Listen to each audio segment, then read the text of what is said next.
All right, let's get started. So let me introduce you to Lauren. She's our awesome mindset coach, habit coach at Max Arthur Gym. She's helping the Max Arthur Gym clients, the Max Arthur gym owners with their own mindsets and also but not only, also we are teaching our clients on how to coach members, right, at the gym with their mindsets, how to keep them accountable, and how to change their habits. And I can tell you that actually even today I watched a recording of a one-on-one call that Lauren had with two of our clients, and she's blowing my mind, the way she does things. Because I had a group coaching call with my clients last week. We took an hour where I explained how to basically handle the lockdowns, right? It was with gym owners in Europe and about how to handle those lockdowns. And so for 1 hour, I gave the game plan on how to handle it.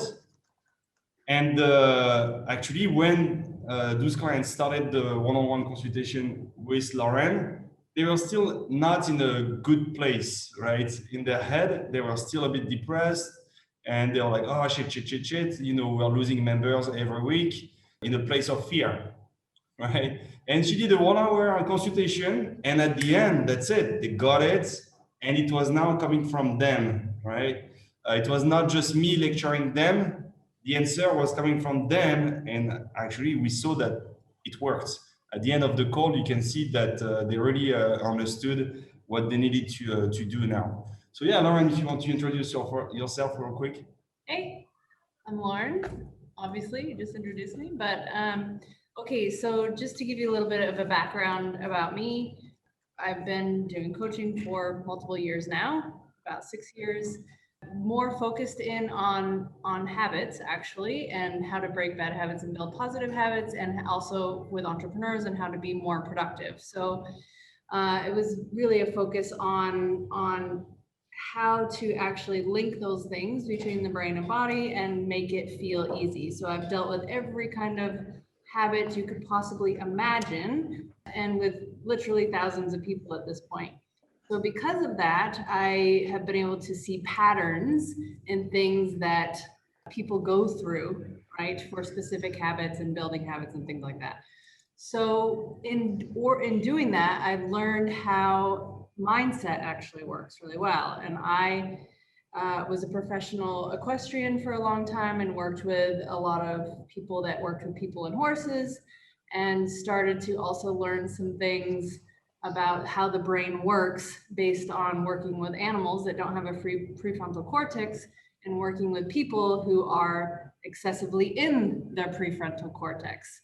So really understanding how the brain works and how people learn and how people grow is something that I've gotten to be very, very good at. So in saying that, that's why I started working with Remy, because he was realizing that he was able to, get so far with people, but when you kind of have to get to that next level with people, it was really energy draining for him. And for me, it actually gives me energy. Right.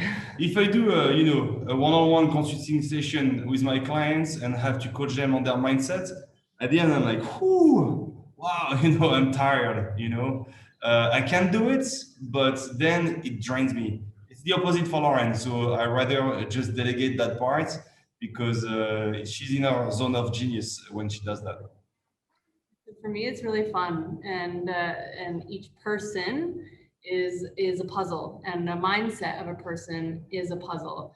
But part of that is really understanding negative thought loops and health, and how the connection between the brain and body actually work, and what needs to happen for someone to actually make a change.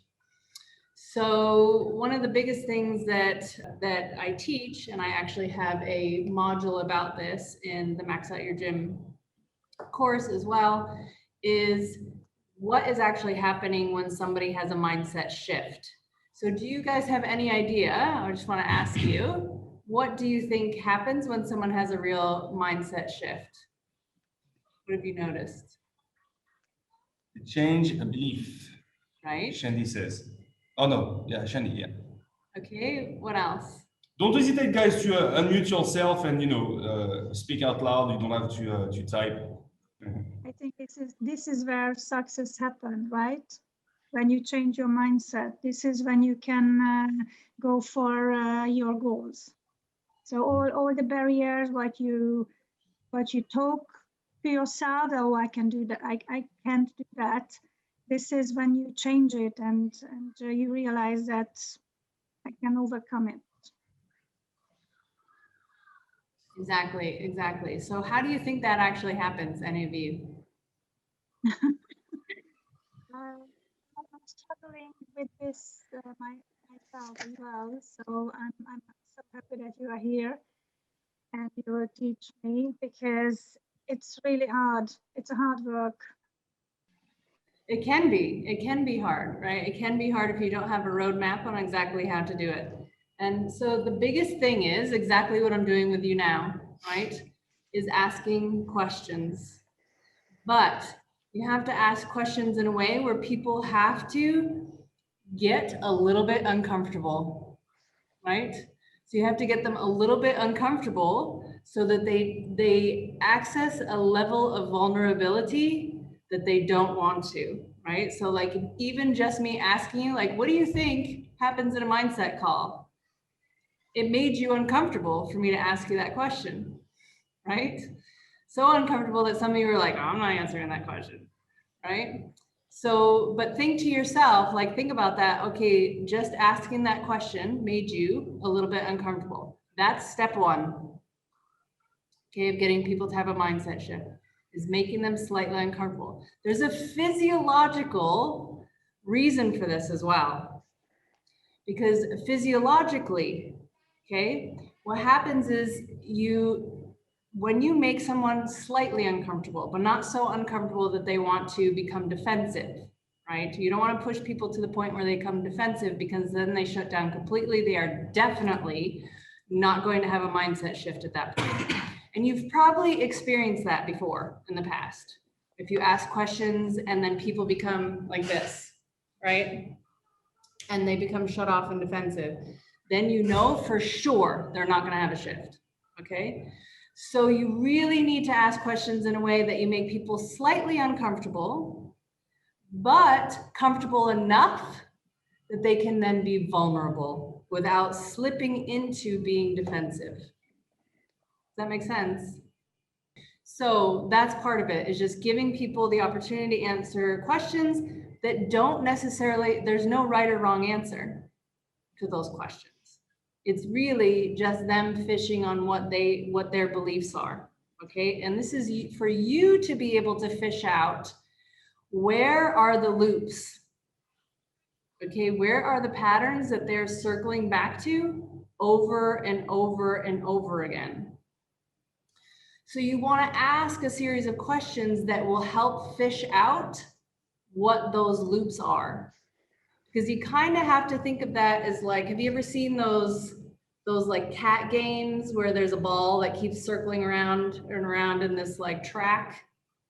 And so that's what you need to fish out and interrupt. So you want to ask a series of questions that help to uncover what those loops are. So you want to ask them things in relation to their habits, especially when you're dealing with health and health coaching, right? So you have to tap into what is the connecting pattern in all of their habits. And you'll start to, one of the things I talk about a lot is really using your intuition on that.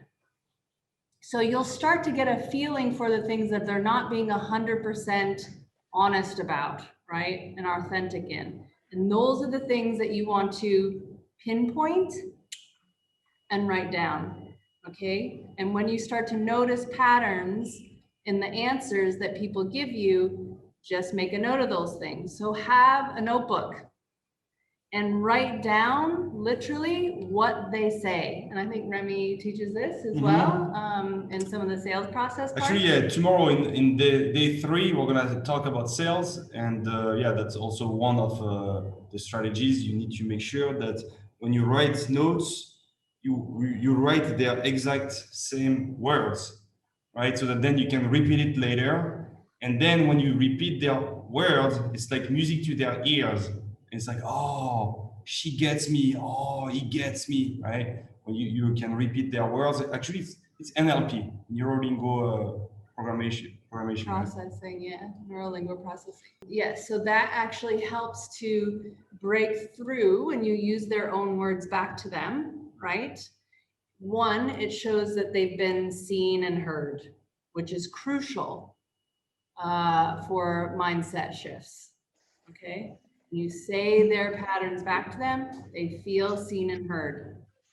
Also, again, you start to notice what are the repetitive words that they're using. Write those down. Because then you start to see, okay, what is the connecting factor here that's actually getting in the way? Because there's going to be one thing actually that they'll focus in on that becomes the block. So a perfect example of this is like what Remy was talking about yesterday, or what happened yesterday, was that he was, you know, he did a call and he did a call to these clients, and these clients still felt very, very stuck, right? So he asked me specifically to do a call with them.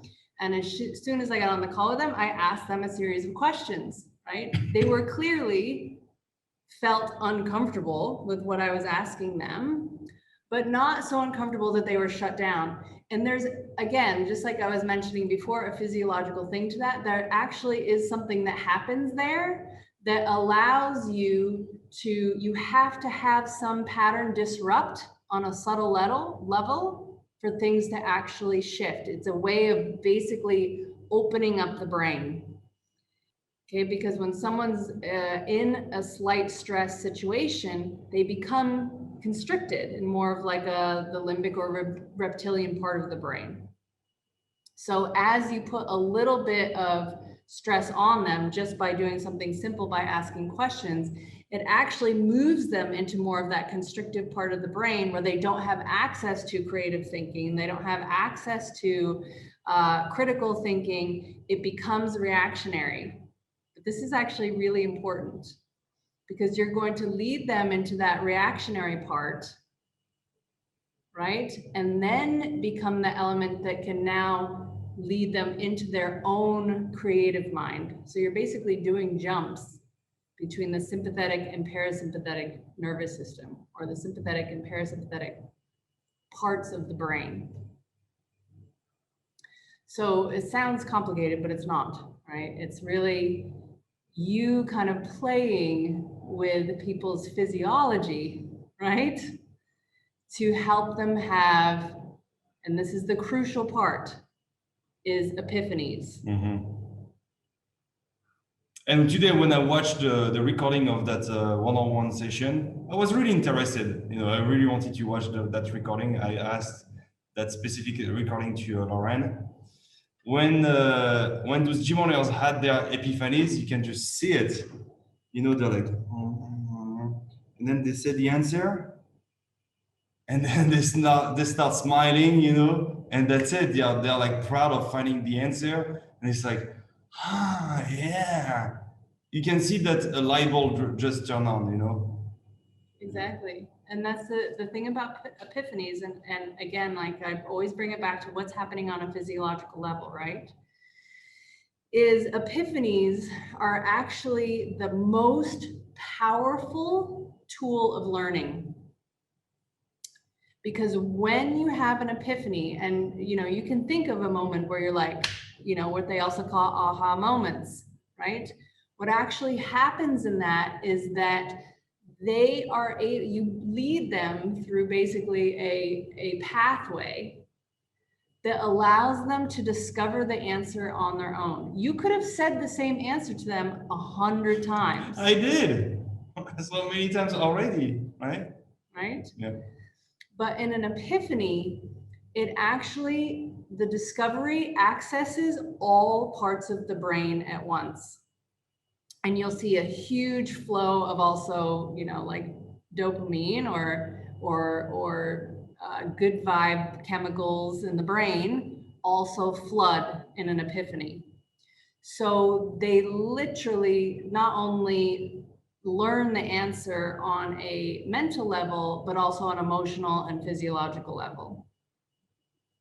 Okay, so it is a permanent shift. It's a permanent change. So once people have that epiphany, they literally can't go back to where they were before, because their entire brain has shifted, okay, and learned the information on all levels.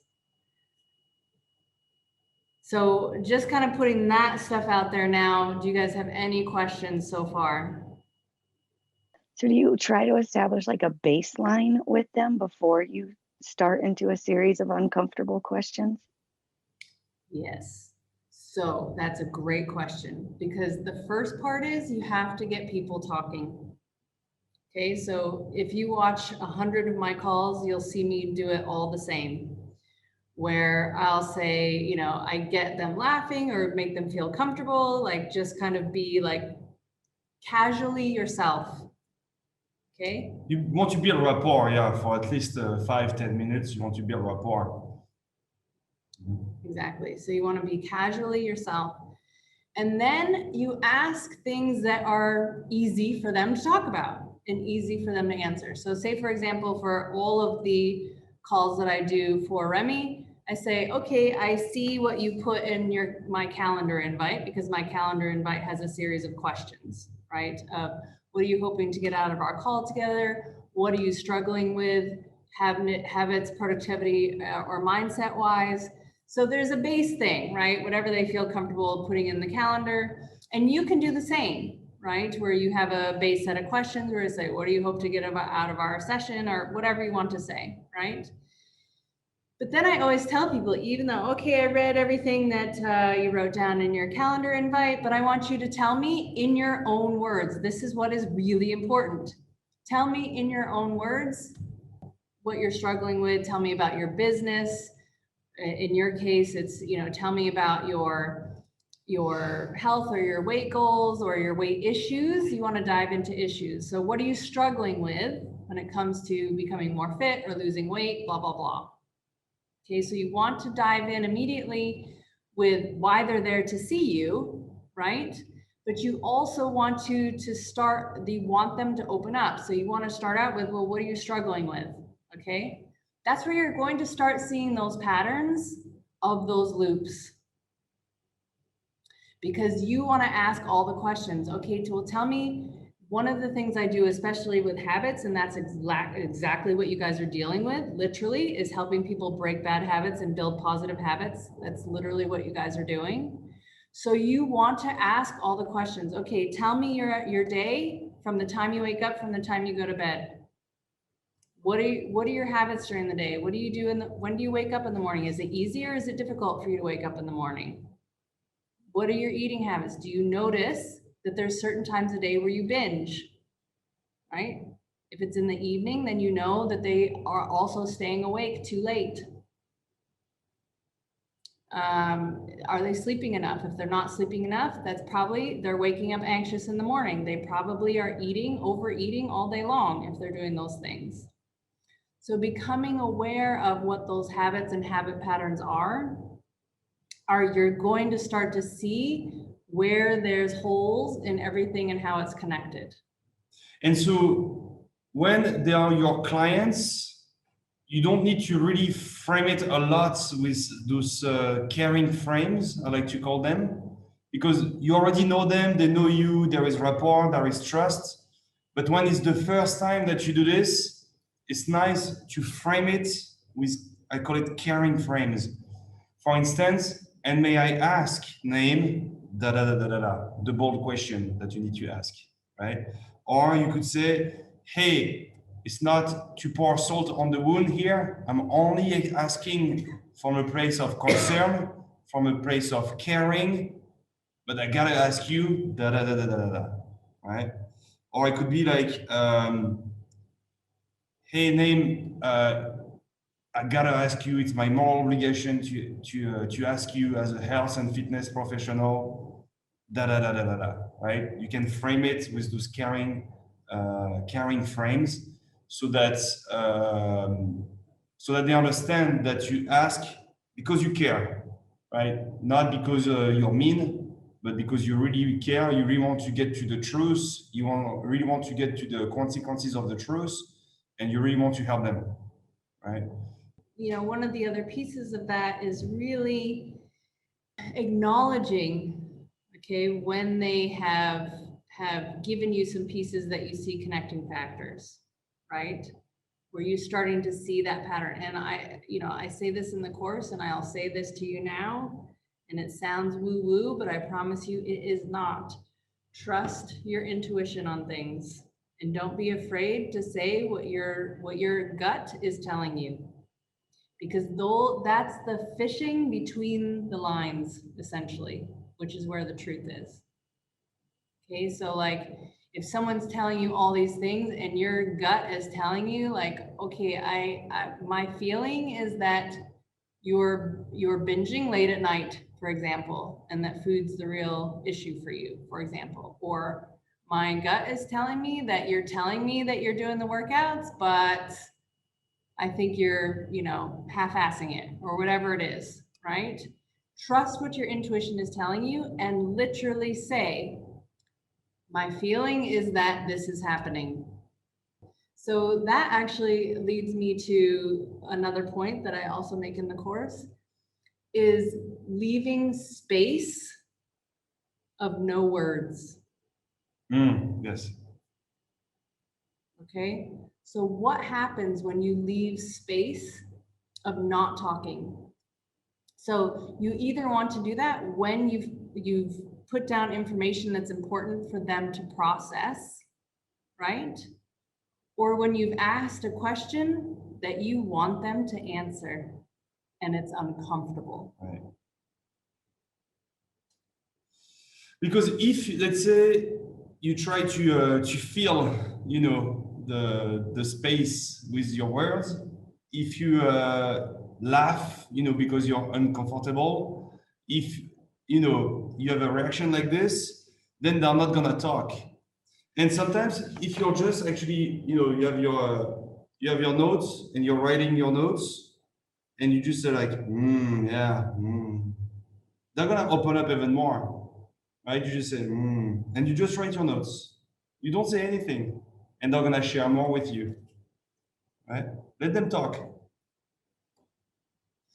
Yeah, and actually on the notes aspect of things, I always tell people like, okay, I'm just taking notes so I remember exactly what you said, right? So it's not that you're taking notes in an analysis of them. Does that make sense? If you're taking notes in what they feel is like an analysis of them, it's going to make them, again, what you really don't want to do is put them into the defensive. Okay, because if you get them into the defensive, I promise you, they will have no epiphanies and they won't have the breakthroughs that you need them to have.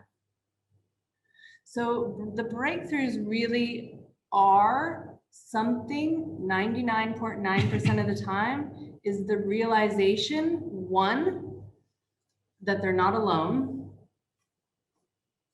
Okay.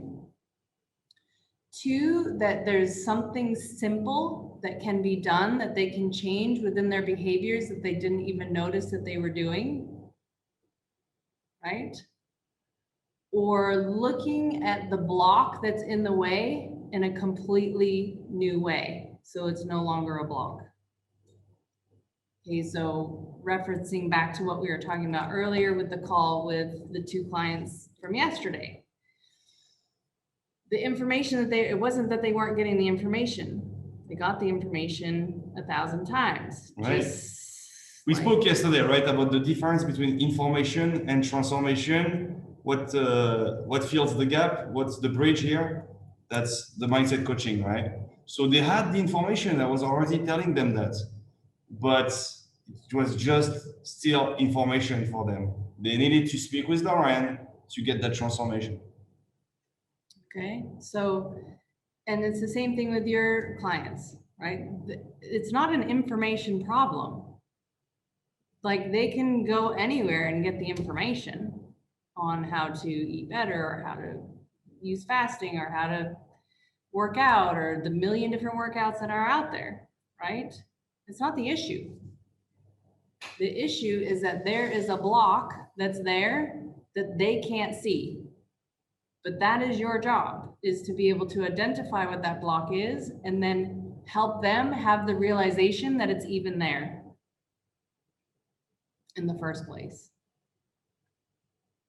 So you, again, fish out, what are those things? What are the things that are over and over and over again that they're talking around?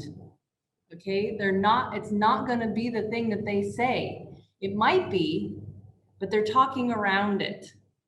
Okay, so in the case of yesterday, the thing that they were focusing on was the hope that, and this is basically, this was literally the block, was that the hope that the lockdown would be lifted, that this time it would be true, and that once the lockdown was lifted, everything would be back to normal.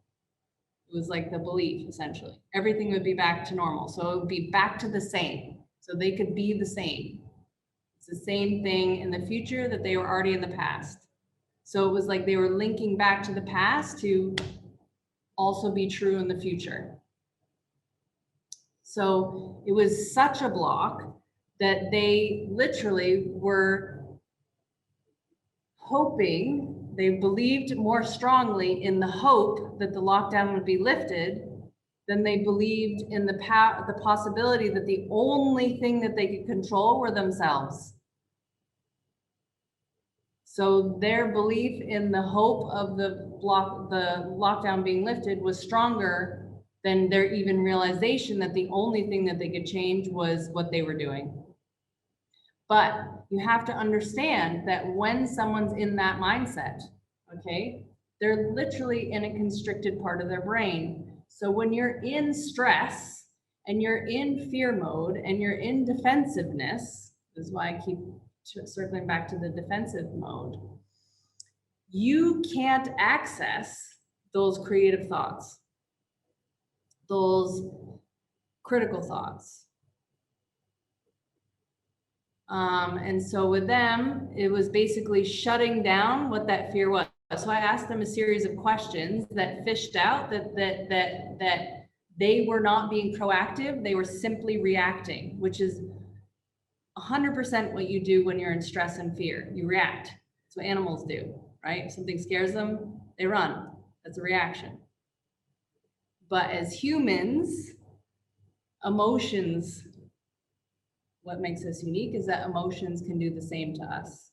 So an overload of emotion or a belief, which is contributed to by emotion, will keep you in a reactionary mode and not in a proactionary mode. And so for them, it was helping them to understand that if that element was taken away, meaning that hope of change in the near future was taken away. So basically to look at it as if the lockdown was, this is the way it is forever now. So for the next 2 years, the lockdown is like this, and just accept that. That's going to be the case for the next 2 years. Are you going to operate in your business the same way? So no other element changes. So what has to change? The only thing that you can change is yourself, right?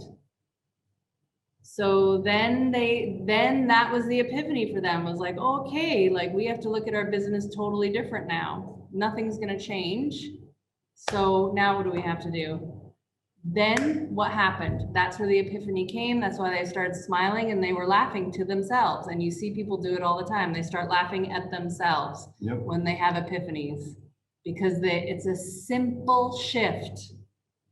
It's a simple shift. It's a simple realization. it's kind of like they're like, oh wow, it was so stupid to think this way Yeah, exactly. 1 second ago, but now my belief is completely shifted. I was so stupid, kind of. Yeah. Yeah, exactly. Because it makes you realize what you thought was a mountain was, just like the saying, a molehill, right? And so boom, right from there, then the creative thoughts started going. So then I was like, all right, now we can idea generate.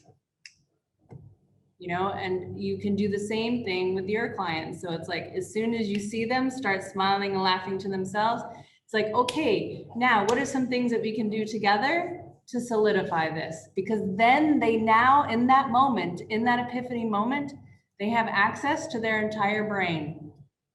So the more you ask them to tap into their creative brain, to their critical thinking, to how they're feeling in that moment. So one of the things that I asked in that call was, okay, so how do you feel now? What does that do? Now that accesses them into the feel part of their brain. So you're basically taking them through all the parts of their brain so that it is solid, solid, solid in there. And the change is solid and permanent. Okay, so again, because they were able to access that creative thought, because they were able to access the feel parts of their brain in that moment, then the ideas were flowing. They knew exactly what to do. They were excited to do it.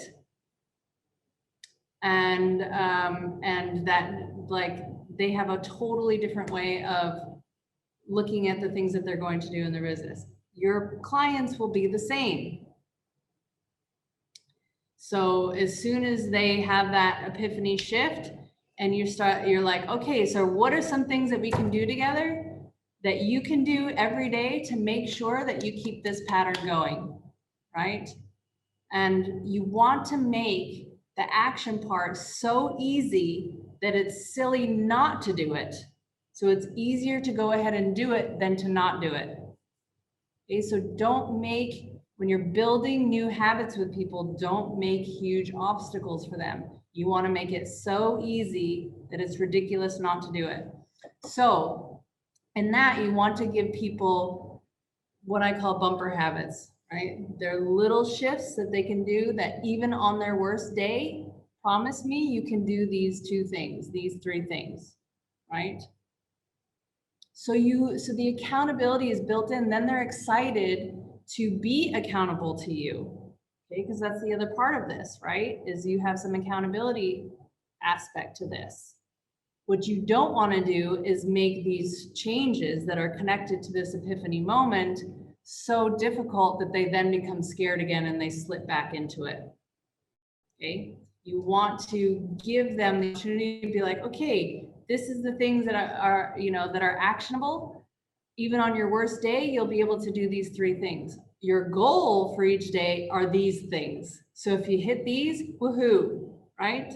But even on your worst day, these are your micro habits, right? Even on your worst day, you're going to still work out for 5 minutes. At least 1 meal is going to be healthy, whatever. Okay.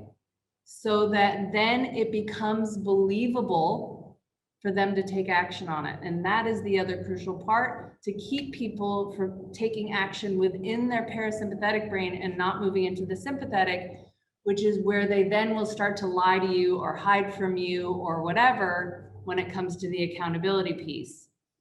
When you have those micro habits or those small pieces built in, once they have those epiphany moments, then no matter what, they're still excited to connect with you in an accountability kind of way, because they have a range that they can operate in that, again, feels easy, which is the crucial part for them to actually have a solid platform to build all of these habits on.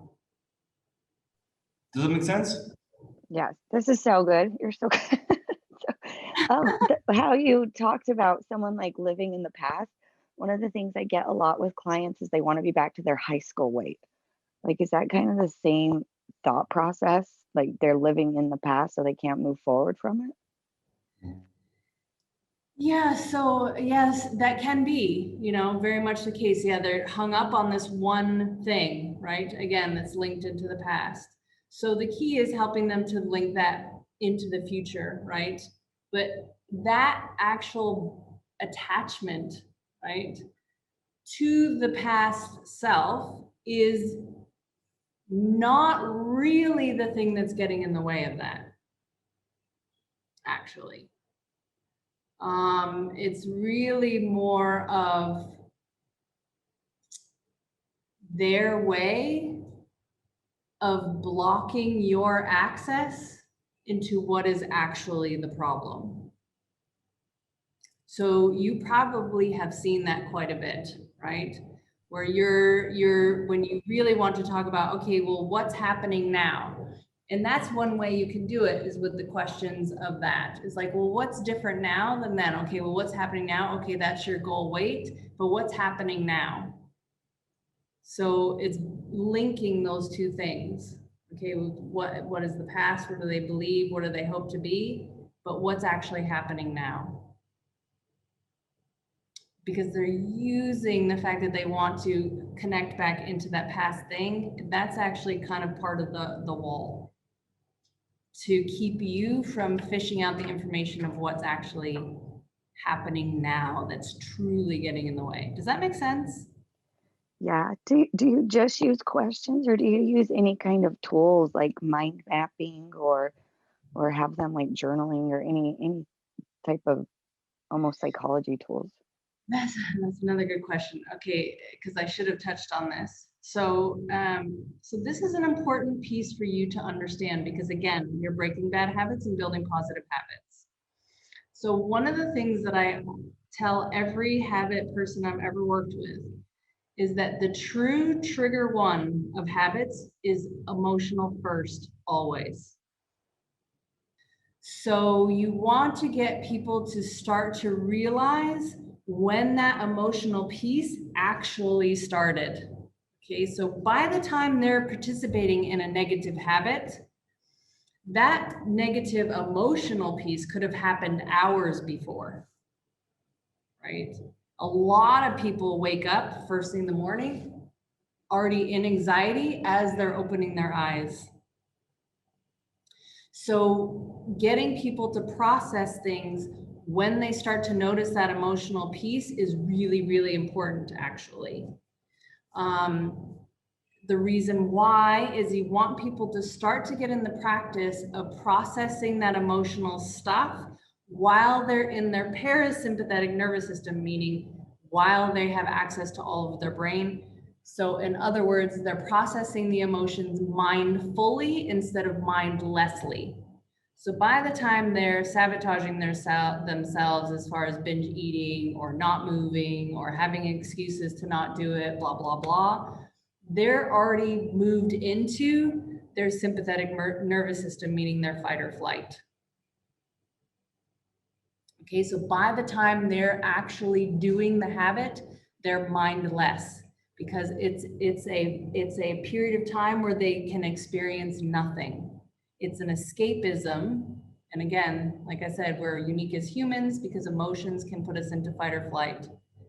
Emotions can do the same thing to us as what happens to a horse or deer when something scares them and they take off and run.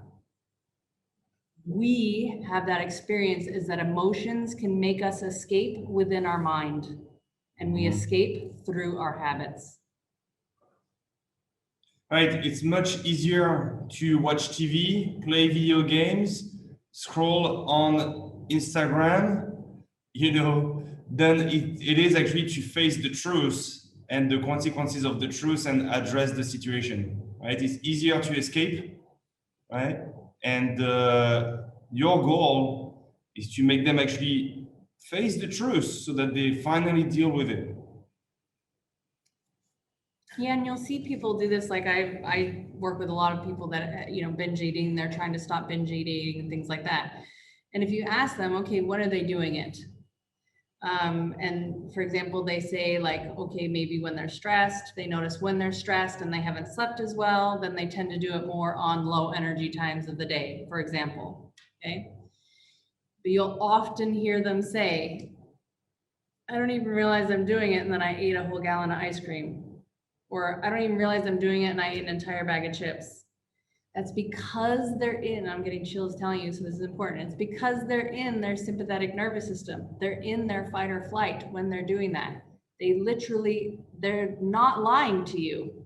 When they tell you, they don't even realize they're doing it until it's already done. Because they've already made that switch, boom, the emotional overload got to be too high, too much, and boom, their brain switched into fight or flight. So they don't have access to all of their brain at that period of time because they're literally that deer running, trying to get away in that moment, but it's on a mental level. And that's the same with nail biting, with skin picking, with smoking, with binge eating, all of it. It's all the same. Negative thought patterns, anger issues, it's all connected. It's all the same. Procrastination, all of it. So that's the key, is getting them to pay attention to that. So to circle it back to what you were asking, yes, you want them to use tools in that moment to help to process that emotion. Journaling is a great tool for people to use, to be able to start to become mindful and access how much that's coming up. So one of the things I tell people to do is just start making a hashtag. Get a journal and make a hashtag every time you notice those emotion loops coming. So whether it's anxiety, whether it's depression, whether it's anger, whether it's just negative thoughts, whatever, okay? Every time they have that, just make a little hashtag in their journal.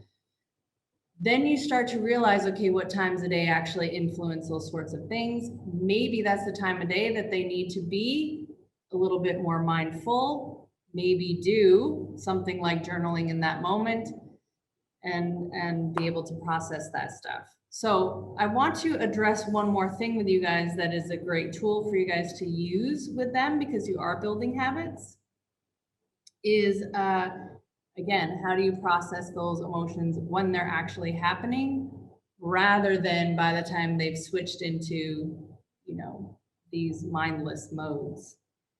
So just like I was talking about before, when that horse or deer gets scared and takes off and runs, that's them in there from the switch from the parasympathetic to the sympathetic. Once they finally get a safe enough distance away, they do this, right? So they take in a massive, massive exhale breath. What's interesting is I literally just listened to a podcast today with a neuroscientist, and he was talking about the very same thing, is how breath can bring you through different states of stress, either back from a depressed state of stress that makes you feel tired versus a overactive state of stress that makes you feel overwhelmed, right? And you literally can change those states through the breath alone. We do that physiologically on our own. Animals do it too. So it's the same thing with us. Like I said, emotions can trigger us into that same thing. When they take that deep breath, that is literally the switch from going from the sympathetic back to the parasympathetic. So you'll see, as soon as they make that switch back, they take that big deep breath and that big exhale. What that does is it pushes all of the excessive CO2 out of the system, right? But it also helps stimulate the vagal nerve. And you have to bring the brain back into the body in order to access the parasympathetic nervous system. That's the crucial part there. So when people notice that they're in that emotional overload and they take that big deep breath, but a big exhale, okay, that actually brings them back into the body. And that's where you have access to the parasympathetic, and they can process that emotional piece in that. And then they're not triggered to go into that sympathetic nervous system and do all these other destructive habits. Okay, so taking those deep breaths.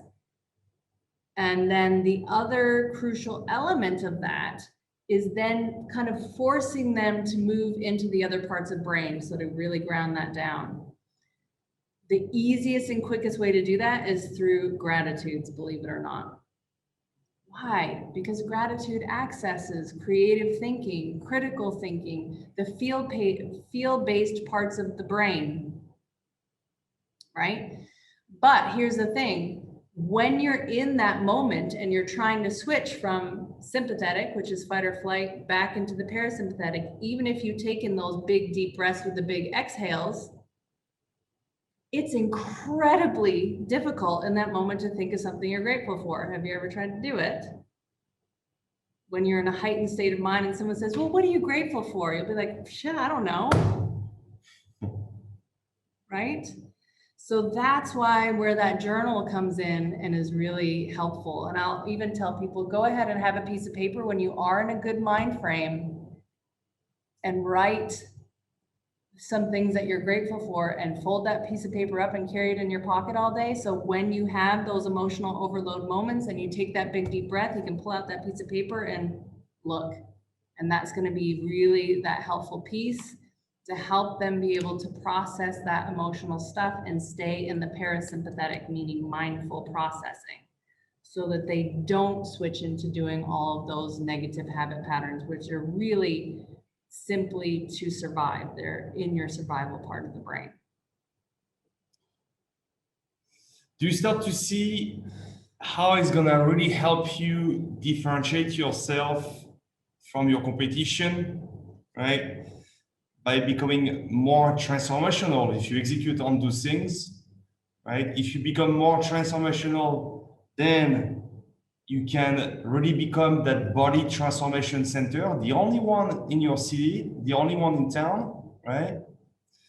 And if that's the case, if you start selling the transformation and not just, access to a facility with equipment in it and access to information, but now you start selling the transformation, now you can charge more, right?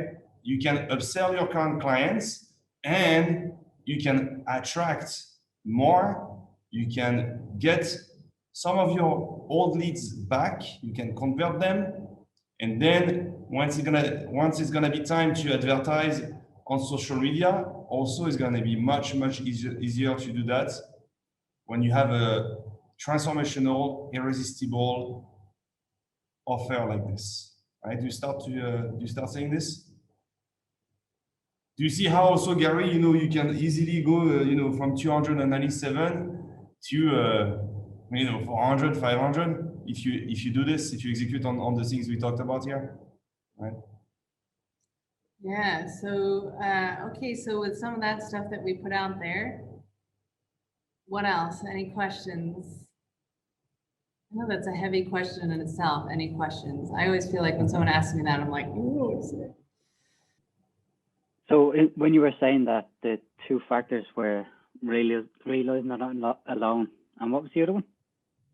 My internet kind of skipped out there. Say that again.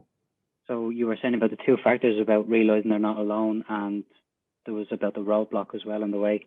Was that just the two factors there, was it? Yeah, that's two different ones, exactly. Yep. Yeah, got it. Yeah. I think what he was asking, because I missed it too, on the epiphany, you said like step one, realize they're not alone. Step two, was it like realize they have a block? And then step three was look at the block? So you don't want to ask them to look at the block, right? Because if you say to them, the thing is, here's an interesting sort of way of looking at the story, right? Is there was a story about that certain tribes don't have even words for the color blue, right? They didn't even see the color blue until it was pointed out to them that there was a color blue, and then all of a sudden they could see the color blue, right? And it's kind of like this. If I tell you that this is gray and you don't see gray, you see green, then you're not going to have any realization about it. But if you can help them discover it, essentially, it's helping them discover that it's even there. Have you ever tried to, here's another way of looking at it. Have you ever tried to tell a kid to turn around and look behind them for something? And they're like, what? And then they look everywhere except for where you're pointing, right? It's like they don't even see that it's even there. And it's a similar thing. They don't see the block. They can't see it. So if it's just like Remy was saying on the call, the same thing over and over and over again, like, lockdown, pretend lockdown's happening forever. They still couldn't see that was the block that was getting in the way. So you can't tell them what the block is. You have to ask questions in a way that they can discover it. Yeah, so it was the 3 parts of the epiphany is what you talked about earlier. I don't know. I'll have to go back and watch the replay. Yeah, so there's 3 ways that they have epiphanies. Maybe that's it. Okay. Right. So one is, now I don't remember what I said. See, I get in the flow and I don't even know what comes out. But yeah, so watch the replay and you'll see what I said. So do you see also how it's going to help you with your success rate, right? Instead of having, I don't know, 5, 10, 20, 30% success rate with your clients, because you're only helping them, with the exercising part. When you start helping them also with the nutrition and with what we talked about today, do you see how the success rate can tend to actually 100%, especially if you only invite your ideal clients, right? We're only going to invite our ideal clients. I'm going to show you how to do that tomorrow on day 3. If we only invite our ideal clients, if we help them with that and the exercising and the nutrition part, do you see how we can tend to a 100% success rate, right? And then when we have that, you can be sure that your word of mouth is gonna work like crazy, right? Actually, I'm just gonna share my screen real quick. This is a video I received today. You see, one of my clients, he just sent me that out of the blue. I didn't even ask for it, and that's the video I sent.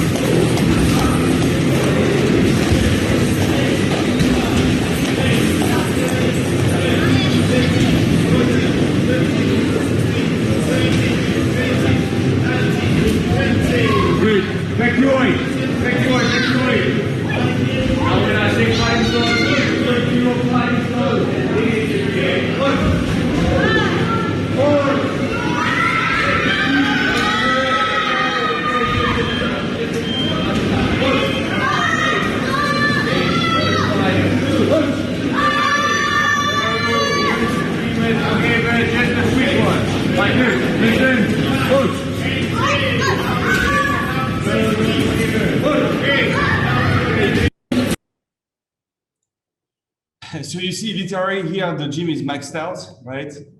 We maxed out his gym because, well, we improve, the success rate. And because we improve the success rate, then it's easy to keep clients. It's easy to attract clients with, social media advertising, but also with word of mouth. Okay, that's why here, we are taking day 2 to speak about this, because it's really important. You need to have that right, and then we can do the marketing and the sales part. Make sense? I'm gonna share another video with you real quick. It's one of my clients. You worked with him, of course, and he started in 2020, and actually for Dali, 2020 has been his best year, and we have a bunch of videos like this, but here I just wanted to show you actually this specific one, because at McArthur Gym, we do teach how to advertise, right? But actually, Dali, even if he learned how to advertise online, actually he didn't really do that in 2020, but he really focused on what we talked about today with Lauren. He really focused on that. And as you can see, success rate got much better, and word of mouth got much better. Because we didn't even do any marketing. We just did our current clientele, and in that first month, you made me $10,000. $10,000 without even advertising. Hey, I'm Dali Niger. I own a gym in South Australia. It's called Fusion Health Club. And so you started with McArthur Gym. When was it? January? Yeah, So we closed down late March. We were only shut down for about 2.5 months. So before January, before I started this program, I was pretty much running this place by myself. What Matt's agent has done for me is systemized a lot of things, actually my sales process, and I've been able to bring the right people into businesses pretty much bring my time up. We are actually generating clients that we can actually help with. We're not providing any free services or anything like that to try to sort of like hopefully they'll stay. And it's you've got clients that are in for the long run, and that's really what's retention is quite high as well. The gym right now, it's buzzing. You know, everyone's in it for the same reason. You went from how many members in January when you started to how many members now? So we started at about 130 members. Now we're at 220 members. And what has been done? Because we work on the delivery and because we make sure that we have now. So you see here, when I say we worked on the delivery, that's what we talked about today, right? A great success rate. And when you have this kind of success rate, some people will talk about it, and then your world is awesome, right? And before COVID-19, just in March, I actually went away for 1 week.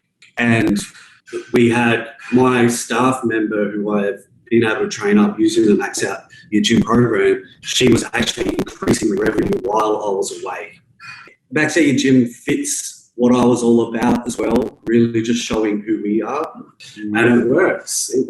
Because we didn't even do any marketing. We just did our current clientele. And in that first month, you made me $10,000, just like that. $10,000 without even advertising. There is some front end here, but also there is some recurring here, right? How much in recurring? It was an extra $4K a month, I think it was, recurring. So this month with front end and back end, we're making 30K. Before in January, what was the revenue? I was only making 12 to 13K. And there's still ways to improve. And if I look at my client lists from when I first started CrossFit Run, like my first year, and the amount of phone numbers I had from the trials, those people, they came to the gym and left. It was a very high rollover. And now I'm starting to get those people back. And the funny thing is, they are willing to pay me a lot more than what they were paying me back then. Even getting in front of those past clients. It was literally not just calling a current clientele, we called former clientele, and we were able to get them back. And these are the people that did free deals and things like that. So utilize what you've already got. Most people don't realize they've got so much. Most gym owners are actually literally sitting on a gold mine. The money's a bonus. We're actually helping people with better programs, better results, and that's the key. And if you're getting better results, people are going to talk about your gym. I don't even watch and I don't even care what other gyms in my area do. I don't need to produce hundreds of blog contents and Facebook posts, producing podcasts. If I want to do that just for my own fun, yeah, I could do that, but it's not needed. All right. Just because we work on what we talked about here today with Lauren, okay? Right? Does it start to make sense what we're talking about here? And that, 10K in 10 days actually is not that crazy. It's definitely doable, right? So here, basically today, Lauren taught you how to handle, I would say, 80-90% of your clients, right? I mean, we go much deeper, with the Max Out Your Gym program with our paid clients, right? Here we try to do it in just 1 hour.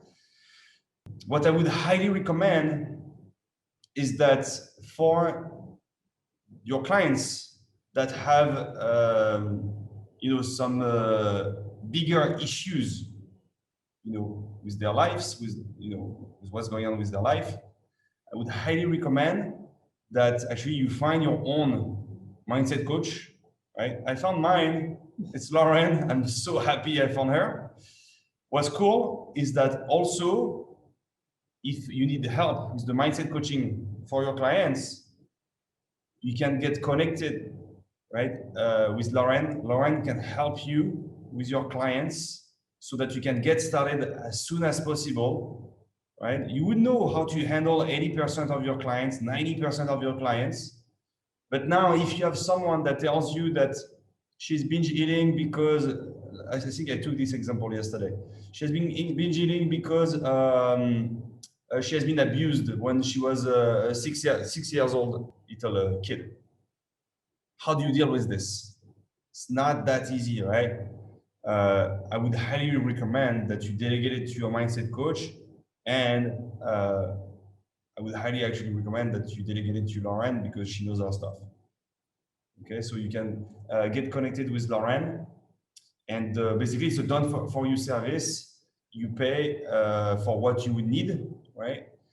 Yeah, Lauren, you want to talk about this? You did that with one of our clients recently. Yeah, so basically, like if there's like if you want the heavy lifting done for the mindset shifts, I can do that for you. So basically, if you had a client, for example, that you wanted, or all of your clients, or a few, it's entirely up to you how you want to do that. So that I basically do the heavy lifting for you. So I would do a mindset call with them, just like I do with his clients, right? To give them that initial epiphany shift. And then all you guys have to do after that is to then be the supportive mindset part of it afterwards. So you don't have to do that kind of big kind of shift stuff with them. I literally can do it in an hour. Right. Whereas it may take you, maybe, I don't know, but it may take you a few tries, right? To get it done. So what she's saying here is that either you get started without a mindset coach, without Lauren, and then maybe, I don't know, on week 6, let's say you get a new client, right, from your old leads. And on week 6, weekly checking number 6, well, you find out about that beginning stuff, and the abuse, and you find out about this, right? Either you can delegate now to Lauren, because now it becomes a sensitive, it becomes sensitive, or instead of waiting, week 6, actually you let Lauren handle it on week 1 right away. She does the heavy lifting. She can do a lot in 1 hour. And then she's just gonna give you a recap on how to handle the other weekly check-ins with your clients. She will do the heavy lifting for you, and then you just have to keep just have to keep your clients accountable on the things that Lauren found. Make sense? So here it's just for you to get you started. You would learn how to do that, if you would do our paid program, right? If you would become clients, we teach all those things. Here we just can't do it in 1 hour. That's why you can delegate that to Lauren, so that you can generate those 10K or 50K for Gary as soon as possible, right? I just speed it up for you. Just to speed it up, right? And then later, sure, if you want to learn how to do it without Lauren, you can learn that, right? But I think it would be nice to get some cash now, right? I think it's nice to get some cash now after 2020. That has maybe not be an easy year for you. If you can get some cash now, then you can breathe a little, and then if you want to take the time to learn how to do it on your own, you can. Make sense? How do we get connected with you? All right. Well, I think at this point, just to make it really fast and easy, right, is you guys can just send me a message. Just send me a quick email and say, hey, I want to talk to you about it, and I'll send you a link, and then we can just hop on a quick call and talk. Yep. So just for ease and ease of speed, right? Just give you my email. And then you can just send me a quick message, and then I'll send you a link where you can hop on a quick call. We'll go over what your needs are. and then we can go ahead and get started. I mean, the nice thing too is, again, just like what I do for Remy with his clients is, you know, again, he has me do the calls with his clients almost immediately. So at the very start of the program, I'm one of the first people they talk to. Yeah. Because then everything else goes easier. Yeah. Right? So, and then, you know, for him, we do a few calls throughout the process, but for the most part, it's really that one call that's the big difference. Yes. Right, that first one. So, and what I end up doing is, you know, giving him a quick recap without disclosing some of the intimate details, but giving him a recap of exactly some of the, you know, what was the block was and what was the breakthrough. So then you guys have an insight into your clients where, you know what the block was. Okay, now you're aware of what the breakthrough was. Now you know exactly how to support them through the rest of the process of working with you. So you would get all that information from me once the call is done as well. I do have a website, but the website that I have right now is more just like a landing page for a specific program that I have. So, so that's not like the ideal for all of this stuff right now.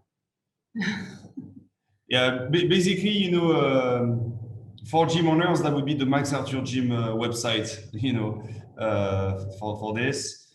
We might actually launch a new program soon where we would really teach you every single thing you need to know on the mindset coaching stuff, right? That would not be the Max Arthur Gym program where we teach you everything, including that.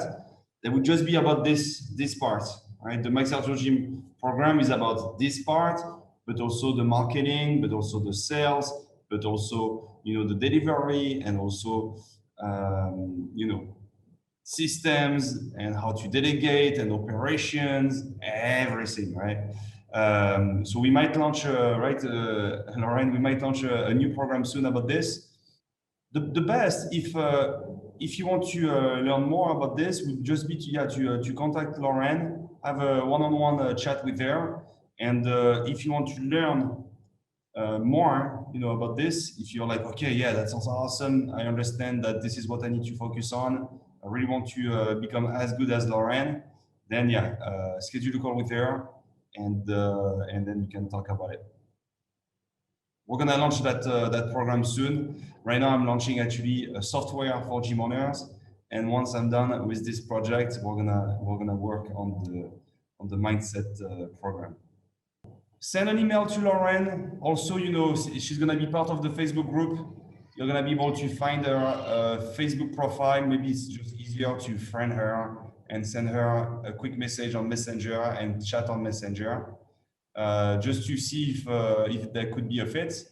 And yeah, I would highly recommend that you do that. I'm really happy I delegated that part. It makes my job much easier, right? So I'll create that Facebook group, and I see you in the group, and also I see you tomorrow, same time, 8 a.m. We're gonna speak about sales.